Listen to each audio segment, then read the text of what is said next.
Bismillahirrahmanirrahim. Pengalaman pribadi saya, alhamdulillah Allah takdirkan menghijrahkan 4 geng motor di Jawa Barat. Satu geng motor itu anggotanya sekitar 50.000 orang, berarti ada sekitar 200 sampai 250.000 anggota geng motor, bukan klub motor, bukan ya. Karena ini dua hal yang berbeda. Kita kadang suka kebalik. Klub motor itu suka motor, kalau geng motor suka berantem, bukan suka motor. Kalau klub motor, aktivitinya touring, itu klub motor. Kalau geng motor, aktivitinya tawuran, begal. Jadi beda antara klub motor sama geng motor. Geng motor itu gangster, kalau klub motor itu komunitas. Ada 4 geng motor di Jawa Barat dan waktu itu cukup rame, cukup memprihatinkan. Sebagian mereka juga masuk ke supporter bola sehingga terjadi banyak sekali kericuhan dalam pertandingan bola, ada korban jiwa segala macam. Kita hijrahkan, apa pola kita? Pola kita bukan bikin taklim kayak gini. Ini bagi mereka yang sudah hijrah. Bagi mereka yang belum hijrah, pola kita jemput bola.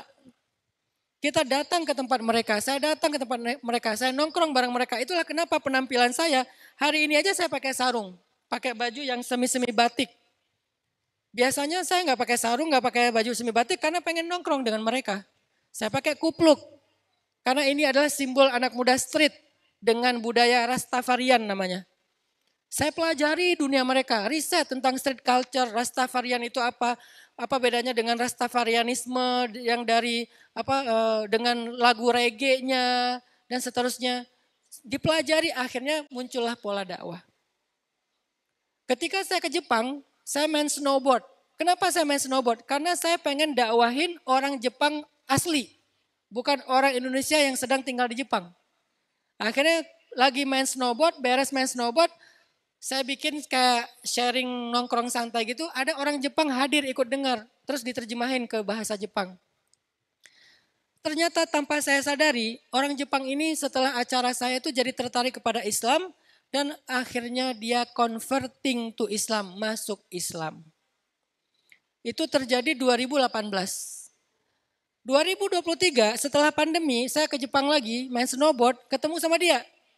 Dia yang nyari saya, dia bilang Ustadz, pakai bahasa Jepang diterjemahin, Ustadz, saya itu dulu dengar ceramah Ustadz, bukan dengar ceramah, bahasa dia tuh dengar obrolan sama Ustadz pas lagi main snowboard. Snowboard itu kayak ski gitu ya. Dan alhamdulillah saya masuk Islam, kemudian sekarang saya udah jadi imam masjid Tokyo, imam masjid. Dari masuk Islam, belajar ngaji sampai jadi imam masjid dan jadi sensei. Sensei itu kalau di kita kayak jadi ustadznya lah. Jadi kiainya lah di masjid tersebut ngajarin orang Jepang tentang Islam dan beberapa dari orang Jepang itu mulai tertarik belajar Islam secara lebih rutin. Ini namanya jemput bola. Lewat apa taklimnya? Bukan lewat bikin madrasah karena nggak keakses sama umum. Tapi lewat circle pertemanan. Untuk kalian para anak muda, cobalah cari pertemanan yang bisa mendukung iman kalian. Ketika kalian follow satu akun, ketika kalian memilih satu grup WA, ketika kalian nge-subscribe satu channel YouTube, ketika kalian duduk nongkrong dengan sekelompok anak muda yang lain, cobalah untuk memilih ada enggak circle pertemanan yang bisa ngedukung iman saya. Kalau belum ada cari, kalau belum ada bikin. Karena kalian enggak akan bisa menjadi orang istiqomah kalau kalian sendiri enggak bisa. Harus punya circle. Dan itu kita yang pernah kita dengar dari cerita seorang pembunuh yang membunuh 100 orang kan. Setelah dia membunuh 99 orang, kemudian dia datang ke seorang rahib ahli ibadah, dia nanya, saya udah membunuh 99 orang, apakah saya masih bisa bertaubat? Kata ahli ibadah itu, kamu tidak bisa bertaubat karena kamu sudah banyak dosa, dosa kamu sudah terlalu berlebihan, kamu membunuh banyak orang, kamu gak akan pernah bisa diterima taubatnya.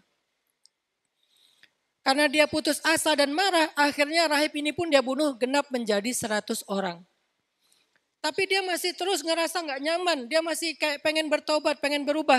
Dia carilah orang lain untuk dia konsultasi. Ketemu dengan seorang alim, seorang ahli ilmu. Dia bertanya, ya Syekh, Saya sudah membunuh 100 orang, yang ke-100-nya bahkan ahli ibadah. Apakah saya bisa bertaubat? Kata Syekh itu, jangan berputus asa dari rahmat Allah. Sebanyak apapun dosamu walaupun memenuhi langit dan bumi, Allah pasti mengampuni dosamu jika kamu bertobat dan Allah gak peduli dengan seberapa banyak dosamu. Dia baru tahu ternyata Allah Maha Pengampun. Allah sangat luas ampunannya, rahmatnya. Akhirnya dia bilang, kalau begitu saya ingin bertaubat. Beri saya bimbingan, beri saya arahan. Seperti apa harusnya saya bertaubat atau berhijrah. Kemudian alim ini mengatakan, kalau kamu ingin memperbaiki diri kamu, tinggalkanlah negeri ini dan pergilah ke sebuah negeri yang di sana banyak orang solih.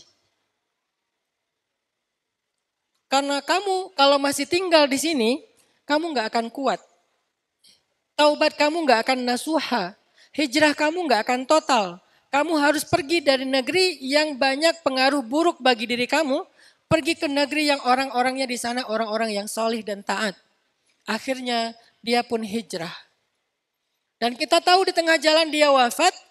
Kemudian malaikat itu tarik menarik. Yang satu mau bawa ke neraka, yang satu mau bawa ke surga. Kemudian Allah bilang coba ukur. Lebih dekat kemana dia? Tempat dia meninggal lebih dekat ke negeri yang dia tuju atau ke negeri yang dia tinggalkan. Kalau lebih dekat ke negeri yang dia tinggalkan, maka dia masuk neraka. Kalau lebih dekat ke negeri yang dia tuju, maka dia masuk surga. Akhirnya malaikat pun mengukur jarak tempat dia meninggal dengan jarak negeri-negeri yang dia tinggalkan ataupun yang dia tuju. Allah berfirman kepada tanah, kepada bumi, wahai bumi, dekatkan dia ke negeri yang dia tuju sebagai rahmat Allah. Akhirnya setelah diukur, dia lebih dekat ke negeri yang dia tuju, maka kemudian dia dibawa ke dalam surga Allah Subhanahu wa taala. Apa pelajarannya dari adegan ini? Pelajaran sederhananya adalah ternyata sekuat apapun keinginan dia untuk bertaubat, dia udah mencari seorang guru dari satu tempat ke tempat yang lain, dia habis-habisan untuk menemukan seorang alim, seorang guru supaya dia bisa bertaubat, sungguh-sungguh pengen bertaubat. Ternyata kalaupun dia bertaubat, kalau dia nggak punya circle yang positif, dia nggak akan kuat. Walaupun dia azamnya kuat, keinginannya kuat. Apalagi kita yang hijrahnya masih labil, yang taubatnya masih bolong-bolong, yang taubatnya masih tobat tomat, sekali taubat besoknya kumat ya. Dia aja yang taubatnya itu udah berazam, pengen taubat banget. Kata gurunya, kamu nggak akan kuat, nggak akan istiqomah kalau masih tinggal di sini.